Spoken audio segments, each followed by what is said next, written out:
Se va a hacer asíncrona, es decir que obviamente les estoy pasando el enlace del video para que ustedes lo vean con más calma por estos días festivos y para que continuemos trabajando el día martes ya de forma normal. Entonces el tema que vamos a desarrollar se llama estática y la estática es una rama de la física. Específicamente vamos a hablar de la mecánica, donde nosotros estudiamos los cuerpos en movimiento. Ahora, el objetivo de la estática, del tema que vamos a ver, es ver qué cuerpos afectan a un cuerpo en equilibrio. Un cuerpo en equilibrio tiene las siguientes condiciones. Voy a ponerlo aquí para poderlo explicar un poquito mejor.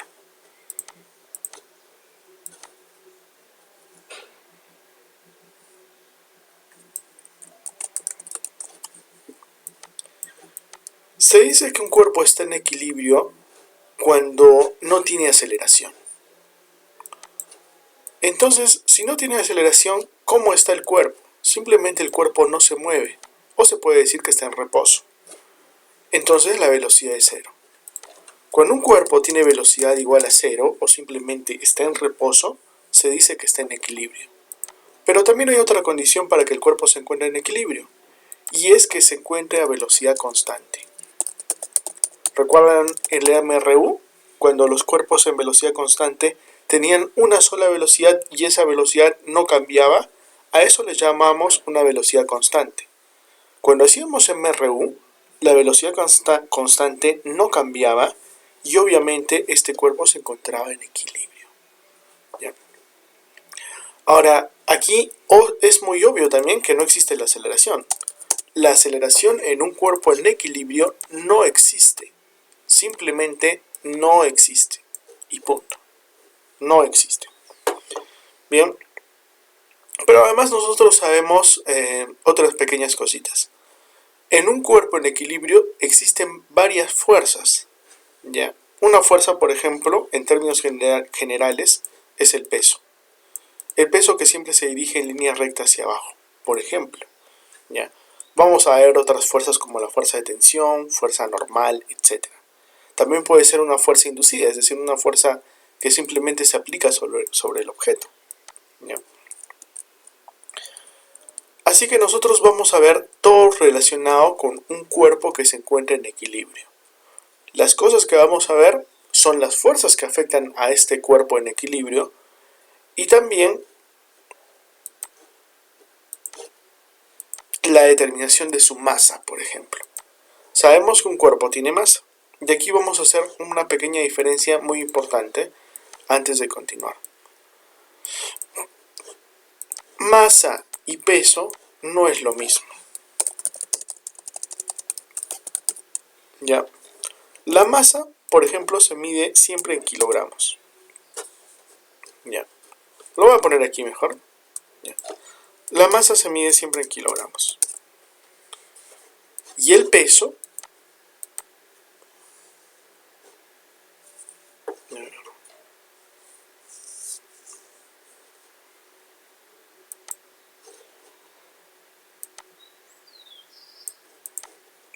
se mide en newton.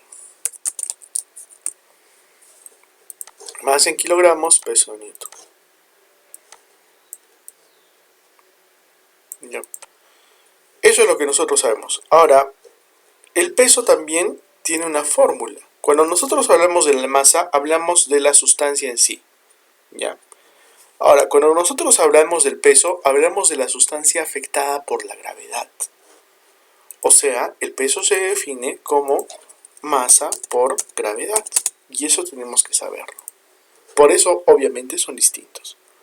Uno es simplemente la masa y el peso es la masa por la gravedad. Donde, como término general, ustedes saben que la gravedad vale aprox 10 metros por segundo al cuadrado. O simplemente 10. ¿No? Sabiendo que estas son sus unidades oficiales, pues. ¿Ya? Entonces, antes de empezar con todas las fuerzas que vamos a ver y todo el tema, necesitamos diferenciar bien clarito que la masa y el peso no son lo mismo. Masa se mide en kilogramos, peso se mide en newton. Masa es simplemente masa y el peso es masa por gravedad. ¿Ok? Y listo. Sigamos. Esta condición de equilibrio nos habla de lo siguiente.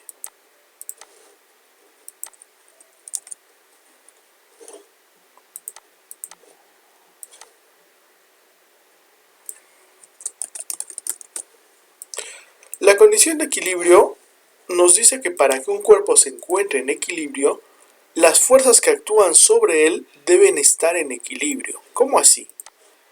Como todavía no estamos viendo los tipos de fuerza, piensa en un bloque. ¿Ok? Voy a poner incluso así mejor. Piensa en un bloque. ¿Ya? Y piense solamente que yo estoy aplicando una fuerza aquí y que aplico otra fuerza hacia arriba. ¿Ya? Listo. La fuerza que aplico hacia abajo voy a decir que son 10 newton. ¿Ya? Y la fuerza que aplico hacia arriba voy a decir que también son 10 newton. ¿Ya? Porque la fuerza se mide en newton, ¿no? Vamos a ver después todos los tipos de fuerzas, ¿no? Pero si se dan cuenta, hacia abajo yo estoy empujando con 10 y hacia arriba con 10. Como están en direcciones opuestas, se anulan. ¿Ya? Es como si les dijera más 10 menos 10, se anulan. ¿Ya? Por lo tanto, esto es lo que pasa con los cuerpos en equilibrio. Hay equilibrio en sus fuerzas. Y nosotros a esta altura también tenemos que saber que los cuerpos los vamos a analizar de la siguiente forma. En dos ejes. El eje de X y el eje de Y. El eje de X y el eje de Y. Las fuerzas que vayamos a analizar, las vamos a analizar en el eje de X y el eje de Y. Como les dije más antes. ¿Ya? Aplico una fuerza por aquí, digamos de 10, entonces la fuerza de abajo también debería de ser de 10. Eso sí es que aplicara fuerzas, ¿no? Pero un poco más adelante van a ver ustedes que existen ciertas fuerzas naturales de los cuerpos, como el peso, por ejemplo. ¿Ya? Pero bien, de eso trata la condición de equilibrio. Sumatoria de las fuerzas en el eje de X es igual a 0.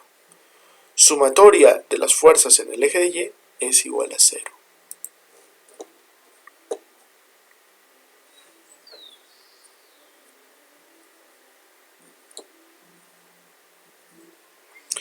Vamos a ver aquí también dos cosas muy interesantes. Y la primera es las leyes de Newton. Tenemos dos leyes de Newton que vamos a analizar. Vamos a analizar la primera y la tercera ley de Newton. La primera y la tercera ley de Newton.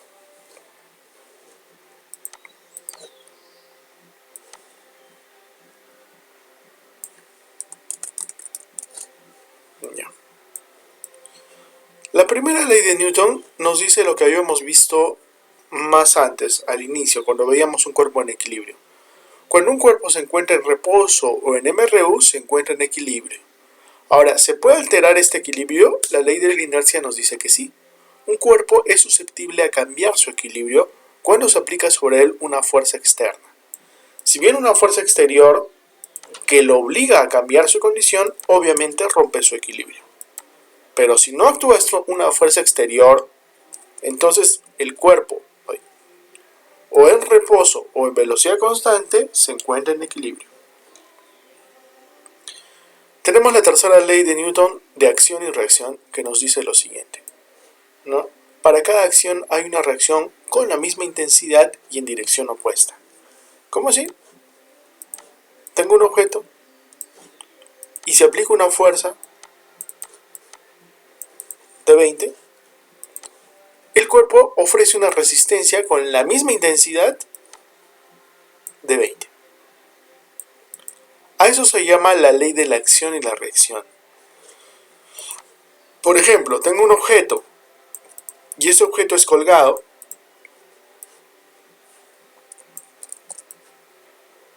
Este objeto es colgado, digamos, de una viga en el techo. ¿Ya? Entonces, si el objeto pesa 20, adivinen qué, la cuerda va a tener una resistencia resistencia o una fuerza de tensión también de 20. No porque tenga específicamente una fuerza de 20, ¿no? Puede tener una mayor resistencia la cuerda. Pero la cuerda reacciona de acuerdo a cuánto peso sostiene. Es decir, por cada acción hay una reacción igual, con la misma intensidad, pero en dirección opuesta. Si yo aplico una fuerza de 30 acá, ¿no? O el peso es de 30, porque el peso es una fuerza, entonces la tensión de la cuerda, que es una fuerza también va a ser de 30. Eso es lo que nosotros sabemos. Ley de la acción y reacción. Bien, les voy a pasar esta práctica, chicos, y vamos a seguir el día martes, ¿ya? Les voy a indicar la hora previamente, pero hasta aquí les voy a pasar esta práctica para que ustedes la tengan y vayan revisando. Les voy a hacer preguntas de esta primera parte teórica. Esto lo pueden revisar, obviamente, quizá estos días, o como son días especiales, quizá el lunes, ¿no? Para que el martes lo podamos trabajar y podamos seguir con la información. ¿Ok? Listo, chicos, es todo por esta clase y ya nos vemos hasta la siguiente y feliz Navidad.